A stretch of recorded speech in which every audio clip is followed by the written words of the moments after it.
Hello and welcome to today's video. I am joined by the one and only Dan Dawson, the voice of Sky Sports Stars. Dan, how are you, first of all? I'm very well. Thank you very much, Jake. I'm not sure about the voice of Sky. A voice on Sky Sports Stars, I'd go for. The main voice, let's go with that. I'm not sure about Okay. that either, but thank you very much. Yeah, I do some of the darts on Sky. No, no, how, let's start with it. How did you first get into commentating? Well, I worked on the radio because when I was younger, all I wanted to do was, well, that's a lie. When I went to uni, I basically needed to try and figure out what I was going to do for a living. And so I thought, I listen to the radio a lot and I love sport. I would love to do that, work in sport for a living. And it was football and cricket. They were the two sports that I was really into. So I went off and did a radio course, and I ended up reading the news, being like a proper journalist, doing like council cuts and stabbings and stories like that, things that weren't sport, but there were little opportunities to do bits of sport. And I was trying to take any chance that came my way. And I got my dream move down to London to be a sports reporter. But unfortunately, I was made redundant within about just over a year of doing that. And shortly after being made redundant, I one of the guys who was made redundant with me is a guy called Mark Scott, who is a commentator on the football on Match of the Day, excellent football commentator. And he taught me quite a bit when I was learning in the early years how to be a sports reporter. But he got offered a chance to go and work at the World Darts Championship at Ali Pali. It was only the second year they'd been at Ali Pali. And either he didn't want to, or he was too busy, or he didn't like darts, and he just put my name forward. And I was Mm. taking work anyway at the time, and I'd watched darts on the telly. I'd quite liked it. I liked all sport, but it wasn't, a sport that I was an expert in any way, shape, or form. But I went and did it, and within about 2 hours of being there, fell in love with it. It was amazing. I absolutely loved it.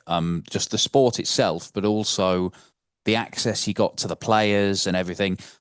So I did that World Championship gig reporting on it for the radio for the next few. I've been doing it ever since, pretty much. But I was still doing my day job, working on a radio station, turned out up in Birmingham. But I'd take holiday off to do the World Championship and a couple of other TV tournaments reporting for the radio. But it was not long after that they started doing the Euro Tour online, streaming events. They didn't stream Mm. any events. And because there weren't many people who'd worked in darts, they were like, well, do you fancy giving commentary a go? And again, I jumped at the chance. And so as the Euro Tour sort of started up, I got a chance to do those. And that's basically it. I've done more and more work in darts. It got to the point where there was so much darts that my boss at the radio station said, look, we can't keep giving you time off. You're going to have to either pack in the darts or pack in this job. And I chose to pack in that job. And it was the best decision I ever made because now darts is my full time job. Now with the Euro tour and what on the Euro tour, what's your favorite place to go to?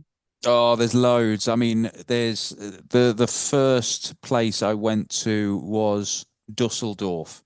And Dusseldorf, I think you ask any player or anybody who ever went to the European tours in Dusseldorf, and they'll tell you the same. It was a brilliant venue. The problem with that is it was quite an expensive one for them to hire. It wasn't quite as big as they need it to be. But it was great. You could fly in straight from the airport. Right next to the airport was the hotel, the venue.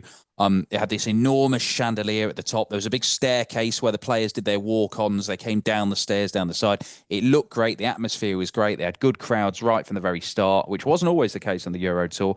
But yeah, Dusseldorf is one of them. But there's loads. We're going back to Göttingen this year. That's really good. The Belgian ones are really good, particularly Visa. Munich's good. I like the ones that have got a bit of identity about them. We've gone there a lot of times.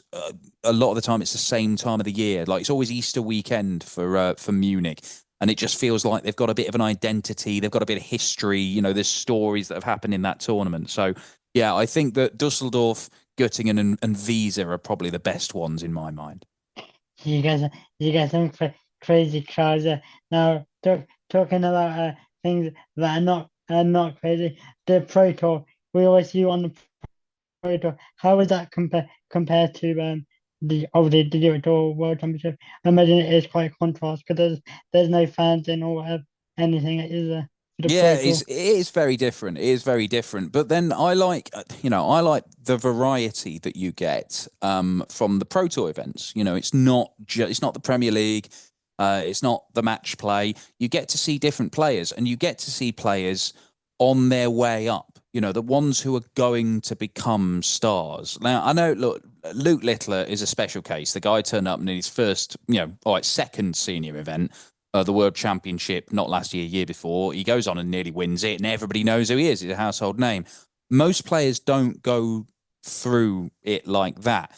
When Luke Humphreys was coming up and seeing him playing amazingly on the Pro Tours and then the Euro Tours and then going on to become world champion and world number one, you're seeing those players grow and develop. And when they are starting out, and they don't necessarily need to be young, they could be players who turn up in their, 40s or whatever.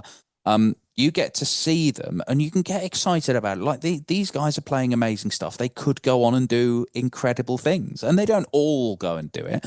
But it's really exciting seeing that. It's also exciting seeing, like Stephen Bunting, for example. Stephen Bunting is obviously playing brilliantly. In the last couple of years, he's been amazing. But you could see it in the Pro Tour events when he was starting to get better, and you start noticing, going, look, he's starting to play really well. He's made some changes, things are getting better. You never know how far it's going to go, but that's the exciting thing for me, seeing these stories of players develop and get better. Wessel Nyman, there's one. Wessel Nyman could go on and do amazing things over the next few years. But if he does, it won't be a surprise to anybody who's been following the Pro Tour stuff, Mm. because he's done amazing things on the Pro Tour. He is some player. Now, let's go over to the man of the moment in darts, Luke Littler. What a phenomenal 2 years really he had. It first started quite a well, since the age of eight, 2 years old. But people who haven't been following darts would have only noticed him when he was playing was on the youth on the youth final against what's his Against Jan, wasn't it? Jan van Jan Veen. van Veen. Jan van Veen. So not many people would notice him, but us in who have been following notice him from day one really. And if it wasn't for the JDC, it would not have been possible.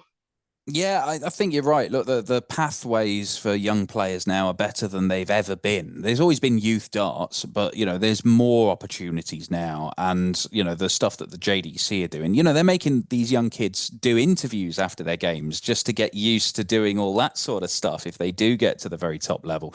But even then, just because somebody's great on the youth system or in the development tour or whatever doesn't necessarily mean they're going to go on and be brilliant at senior darts. Luke Littler is freakishly good, and what he's done is unbelievable. But I remember it would have been a few years ago now.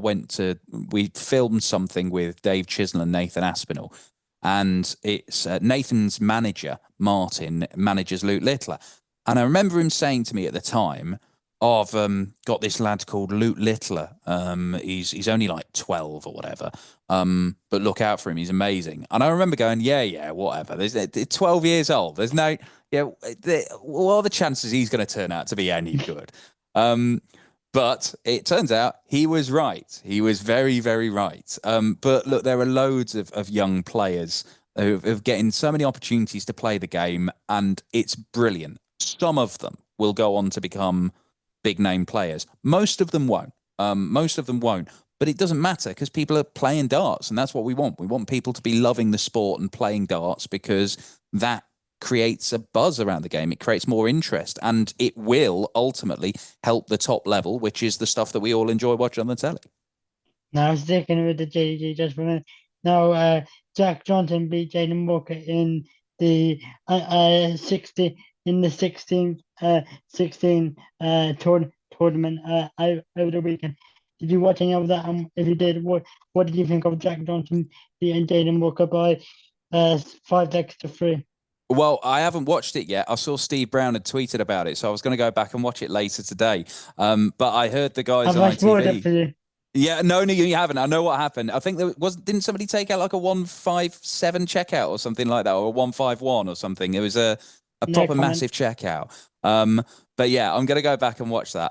But I did, I watched the Lakeside boys final as well. There's so many exciting young players out there, and it's brilliant. But I don't want to sound like Gary Anderson here or whatever. Like, don't put too much pressure on them. Not all of them are gonna go on and become like even professionals. But it is amazing to see the talent that is out there, and a lot of it is down. A lot of it's down to the JDC, but some of it is down to Luke Littler because kids are watching it and going, "Oh, I want to do that," and they're picking up a set of darts, and some of them are really, really scarily good. I mean, he's following the likes of Luke like Kinberry, so that's good to see from doing more. Now on the Masters that has just happened, Luke Littler picked up uh his first major title of 2025. Well, the first major of 2025. What do you think of Luke Humphrey and Johnny Clayton's performance in the final and the whole tournament together? Yeah, it was good, wasn't it? I mean, the final was brilliant. I thought before the final, I got lots wrong in that tournament. Although to be fair, I always pick Luke Humphreys to win because I think he's the best one. If anybody asks me who's going to win the tournament, I say Luke Humphreys. I was wrong at the Worlds. I was wrong in Bahrain. I was wrong in Den Bosch. But I got one right at the Masters. But I mean, it's not exactly a stretch, is it, picking the world number one to win? However, he nearly lost it. Which I didn't see happening. I thought that he might have given Johnny a bit of a tonking, and it looked like it was going to be that way when he was 5-2 up. But brilliant comeback, really exciting. And I like the format. I really like the format of the tournament. I think it did need. I'd been saying for a while that they should make the Masters double start because double start like we have at the World Grand Prix, that makes it a bit different from everything else. They are the top ranked players in the world. I know they've changed it slightly this year by having some qualifiers. But I thought that would make it a bit different from a lot of the other tournaments. In the end, they've gone for this old World Masters format with the set play but shortened sets.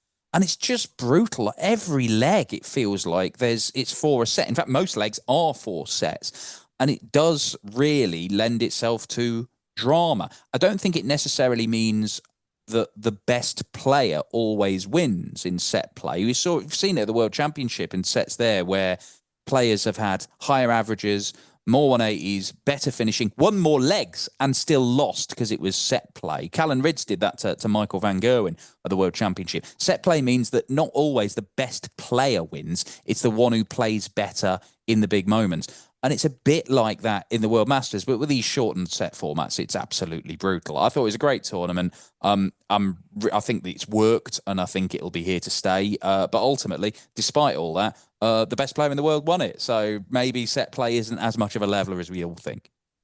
Now we know Johnny Clayton has got some brand new darts. His first match his first match against Martin Schindler, he won 3-1 with 112 average. Johnny Clayton looks like he's playing himself into form. What do you think through him throughout the tournament? Look, I think Johnny Clayton has been showing over the last few months that he has been getting better and better. He obviously suffered a real slump following the match play in 2023, and understandably with the sad loss of his father. Darts wasn't a priority. I think he's done very, very well to work his way back up to what now looks like something like top form. The 112 average or whatever it was brilliant. The victory against Luke Littler was sensational. Defying 109 average or near 109 average was superb. We know Johnny Clayton is able to do that when he's playing his best. He's managed to put in two incredible displays and nearly produce a comeback against the world number one in the final. So the signs are looking very good for Johnny. He's Welsh number one. When there were everybody was being asked about their Premier League lineups, I thought Johnny Clayton had a real chance. Certainly a more chance than, well, as good a chance as Gerwyn Price. I mean, ultimately, if you wanted a Welsh player and you wanted to pick the best one, the rankings say it's Johnny Clayton.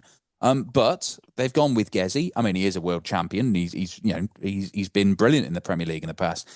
So they've made their choice. But I think Johnny Clayton could have a really, really good year. I hope so anyway, because I think everybody likes the ferret. And him playing well is only good for tournaments. We've got somebody else there who we know can win big tournaments, and I hope he does win one or two this year because it'd be great to see. Now, talking about the Premier League coming up this Thursday in Belfast, you'll be there, I'm guessing. Um, um, now there was a bit of online. There was a bit of play that I weren't happy with the lineup. Were you happy with the lineup? Look, we get this every year, Jake, don't we? Like they announce the Premier League lineup, then there's 2 weeks of everybody going, he shouldn't be in it, he should be in it, he shouldn't be in it. Every time that somebody's been picked loses a game, they go, oh, why you put him in the Premier League for? It was hilarious watching people do it in Bahrain when Rob Cross, who'd been picked for the Premier League, not even picked, he was in the top 4 in the world. So, I mean, he's picked himself. He lost in Bahrain to Paulo Nebrida, and then all of social media goes, he's rubbish, he shouldn't be in the Premier League, and then goes and wins in Den Bosch the whole tournament. So I think, look, if you don't force your way into the Premier League, if you don't make yourself an automatic pick where they cannot overlook you, which I think Stephen Bunting did this year, then you run the risk of missing out. The strength, I believe, in darts is in the depth at the minute. I think we've got 20 odd players who you could make a case to put them in the Premier League. I think there are loads of players who would be great in the Premier League. But you've only got, on this format, 8. So there's going to be people who miss out. The likes of Mike Dedeker missing out, Johnny Clayton, another one. I personally thought that Damon Heta would be brilliant for the Premier League. But everybody's going to have their own opinions, and ultimately we've got 8 players who are excellent. And if you're looking at like who's going to do well, I can't definitively say that any of who's going to finish, or their obvious cannon fodder, they're going to finish bottom or bottom 2. I don't think you can say that with any confidence, because it is quite difficult to pick winners in modern darts. I don't think the 2 Lukes feel like they're a bit clear of everybody else. But I could, we've seen Michael Van Gerwen miss out on reaching the Premier League playoffs before. We've seen Rob Cross have great campaigns and poor campaigns. Same with Gerwin Price. Nathan Aspinall has always been competitive in the Premier League. I think his lowest finish is 5th. And that is, he's been one of the more controversial picks. And when Chris Dobie was in it, he played brilliantly. So, look, I think, as always, we've got a selection that is going to be interesting, competitive, but will really, really, really annoy people because we have it every single year. Is there anything you would do to the format if you could, or would you keep it the same? I'd change it. I'd change it massively. I think that, as I say, the strength is in the depth, and I also. Until Luke Littler came along, we had a period of darts for 2 or 3 years where I don't think people would have minded if one player was missing. So, and maybe Luke Littler has changed that. I don't know. But the calendar for darts players now is so hectic. It is so full that it is really, really difficult for the top boys to play you're playing everything. In fact, it's impossible for them to play in everything. So why don't we make the use of the strength in depth in darts and use more players, but we don't make everybody play every single week in the Premier League. You could have your 8, whether it's the top 8 in the world or your picked 8, and they could play half the weeks. And then you could have another 16 players who play 4 weeks each, and you make sure you've got local players, and the local, you could bring in, Bo Greaves and let her have 4 weeks. You could bring in the number ones from Northern Ireland and all this lot, and the Germany.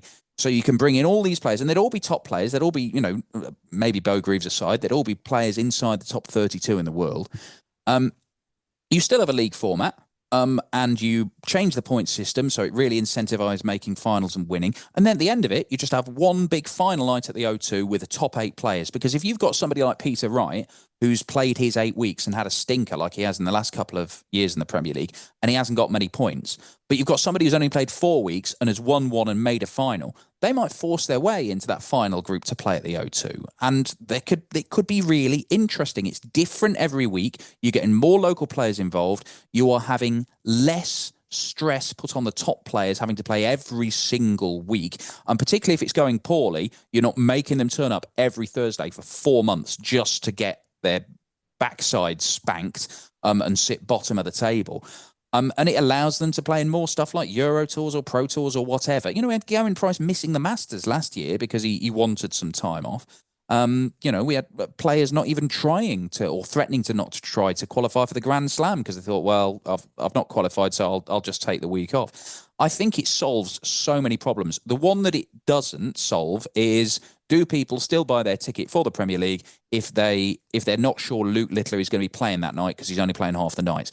Well, I think they would, because I think that the tickets are sold already. They're sold already before they even announce the lineup. So I don't think that would be a problem. But I don't make these decisions, Jake, and there will be a lot of there'll be a lot of other things that perhaps I haven't even considered that goes into making these decisions. But I think a real change for the Premier League would help the players, it would help the fans, it would help it as a TV product, and I don't think you'd lose anything from the format for punters in the arena. I think it could be really good. Yeah, because for me, you've got to start getting a bit like little Luke Humphries, Michael Van Garen back into the Pro Tours, because at the minute we're not seeing them in the Pro Tours because they're too burnt out. Well, they know they can play the Thursday, so they don't turn up on the Tuesday or the Wednesday. Yeah, That's just my opinion. yeah, look, they're not going to play everything. I know that they're going to have to play some Pro Tours just to get to the Players Championship finals. They've changed the Euro Tour rules, so basically all the Premier League lads only have to play on the Saturday for the Euro Tours. But they've done that, I think, basically to help them out, because it would be too much for them playing Premier League and then having to go to a Euro Tour and play the next day, perhaps in different country.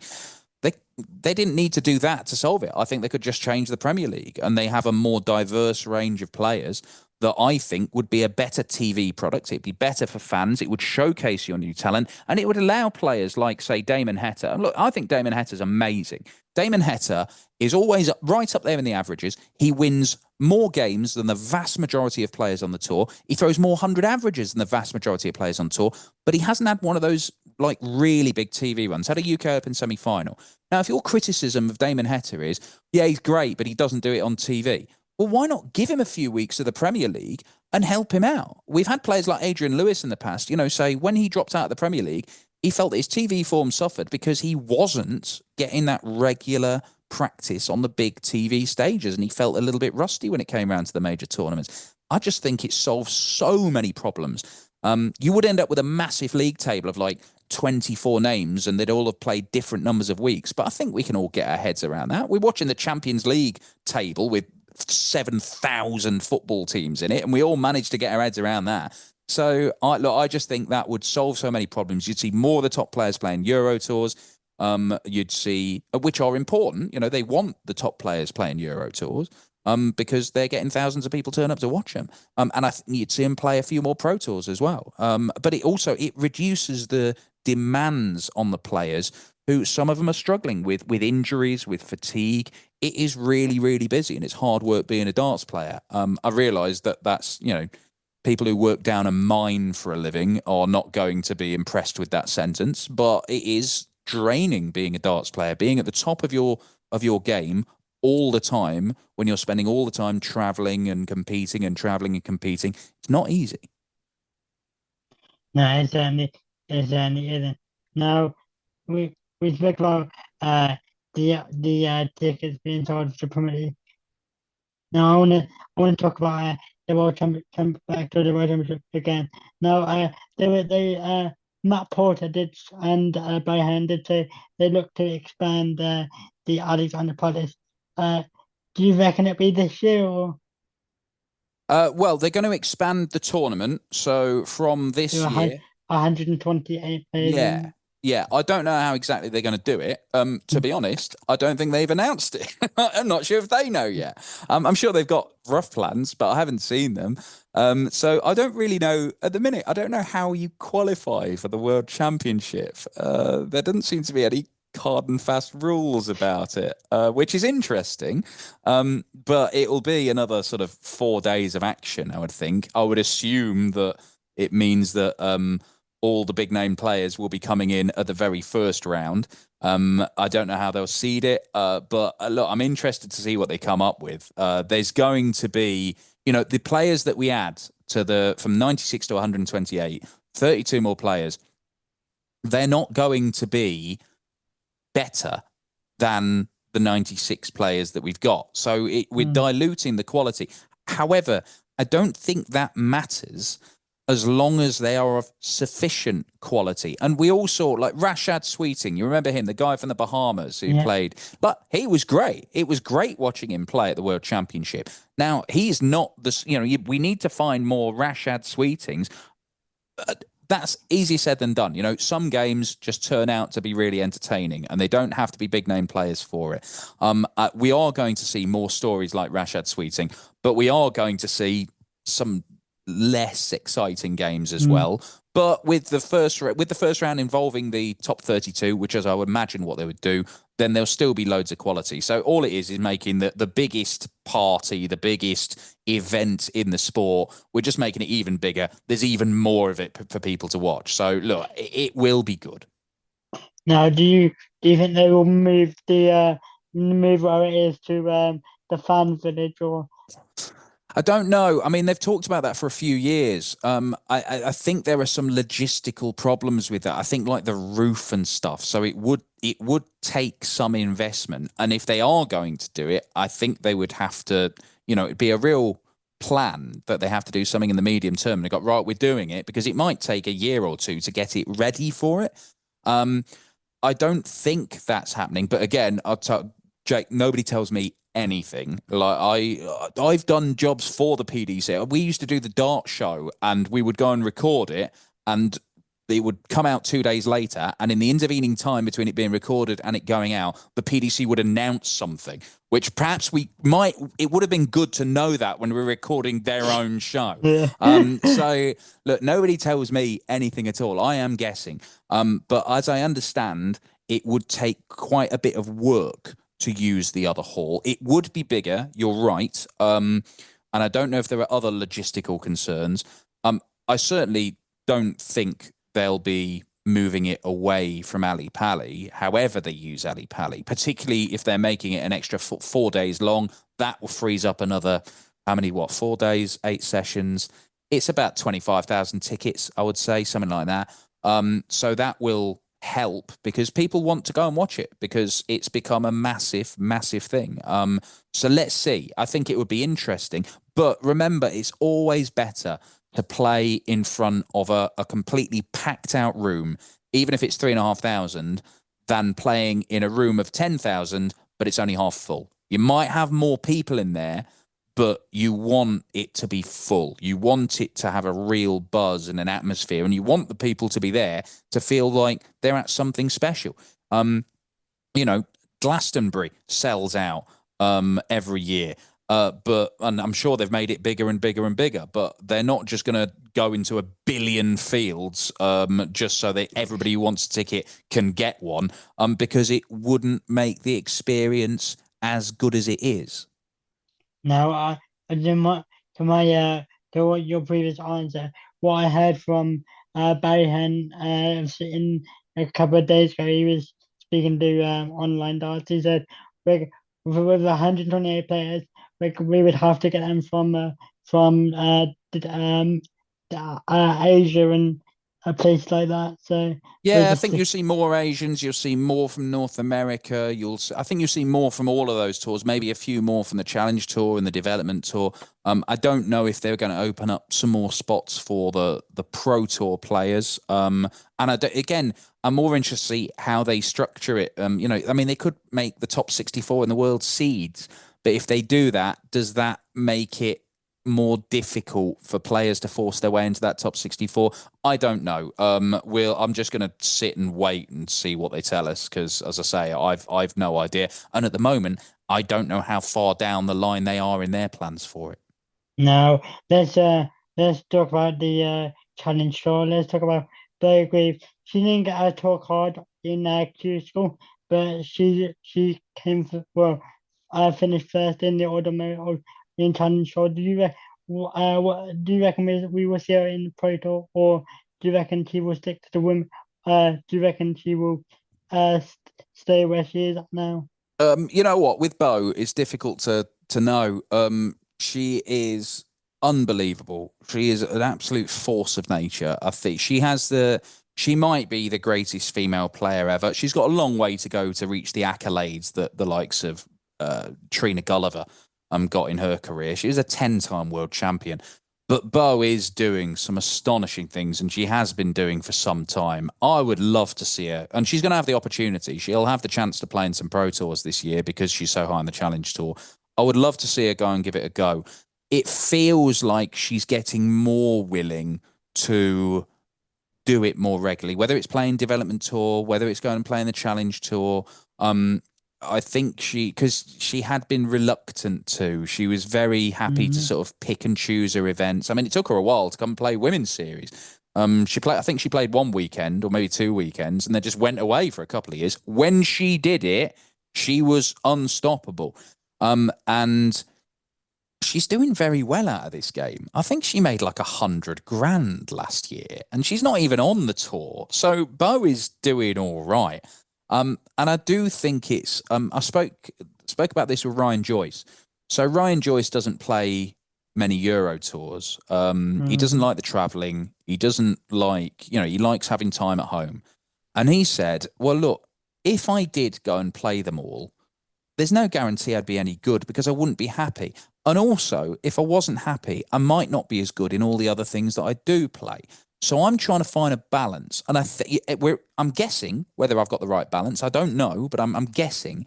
But if I have found the right balance for me, and this is the best stuff I can produce, then this is it. Because yeah, all right, if I played everything and I was worse, I might not win as much money. I might not be as successful. I might not be as good in the big TV tournaments. I think Bo's kind of doing the same. She's just trying to find what works for her with the amount of darts she's playing because she has an awful lot of opportunities with the Women's Series, the Dev Tour, Challenge Tour, and now the Pro Tour and some TV tournaments and the WDF. Um, she's got to find that balance because she's still young. We know she's had problems with dartitis. I think that if it works for her, then it's right for her. I would love to see her play um, a load of pro tours this year. I want to see how good she can be. I want to see how much she can do on the senior circuit. But I'm not holding my breath because I know what Bo's like, and she might just fancy having a weekend off here or there rather than going and playing darts.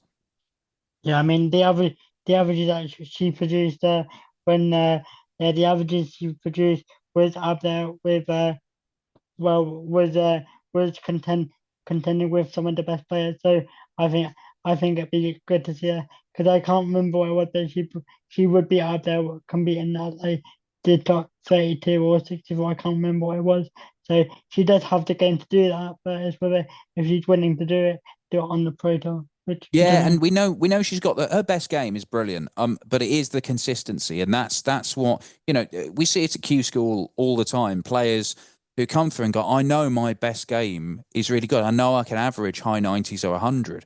I know I can do it, but it's not that you can do it, it's how often you can do that and what your normal level of performance is like. There are people who can play incredible games of darts, but if you're going to be on the tour, you've got to be at a really good level all the time to really make it work.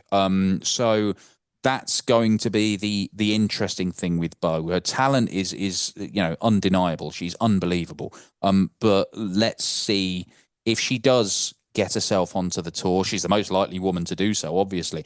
But we saw with Lisa Ashton, she's the only woman who's managed to win a tour card, and she wasn't able to. She wasn't really close to staying in the top 64 at the end of the 2 years.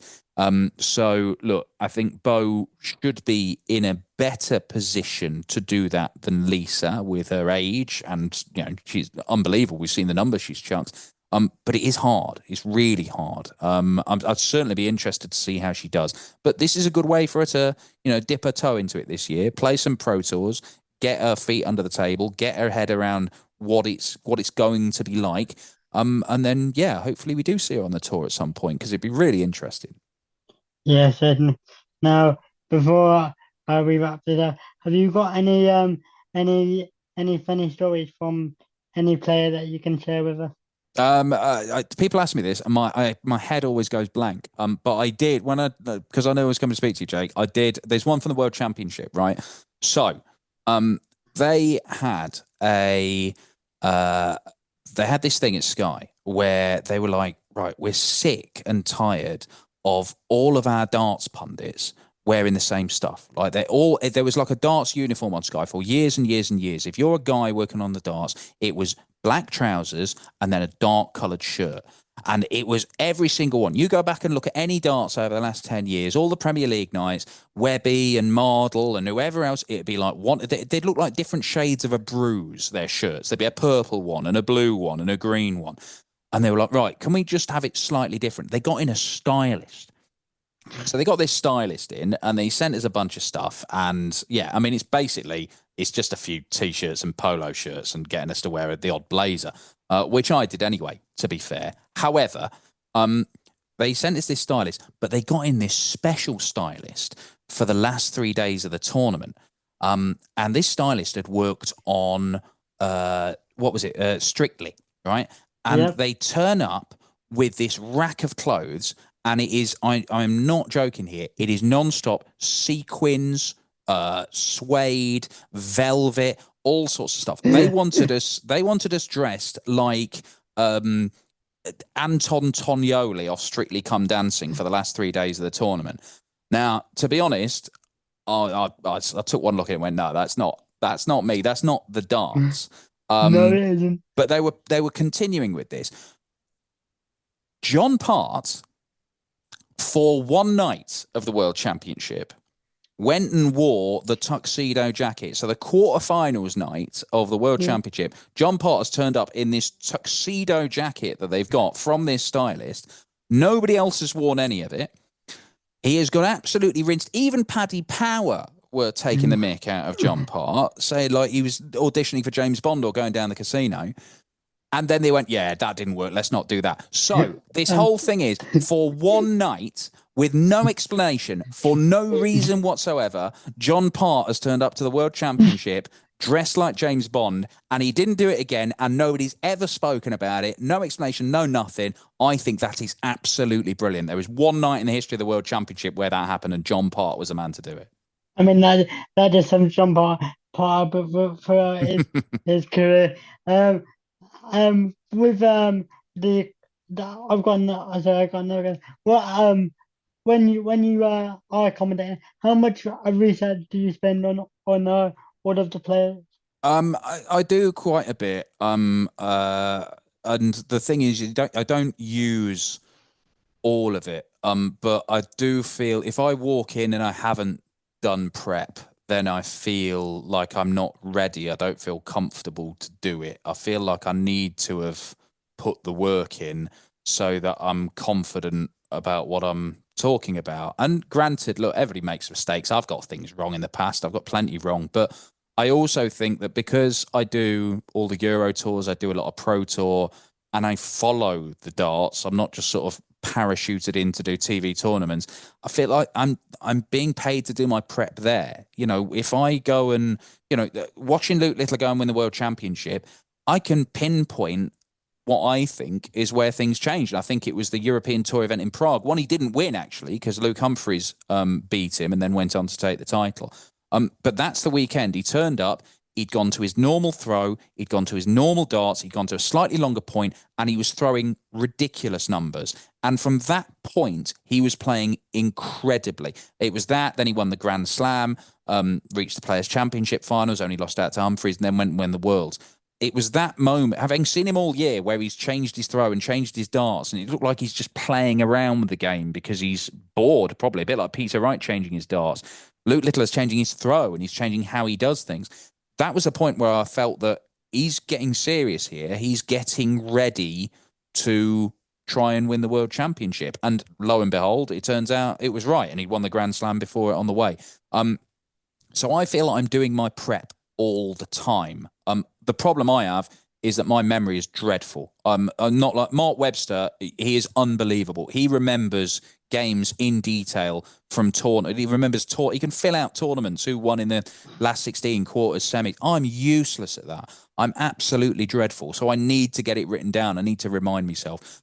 So yeah, I'll do 2 or 3 hours before every day of darts, but I feel that it would have to be twice that if it wasn't for the fact that I spend all year following the darts anyway. I just need to get it ordered in my head.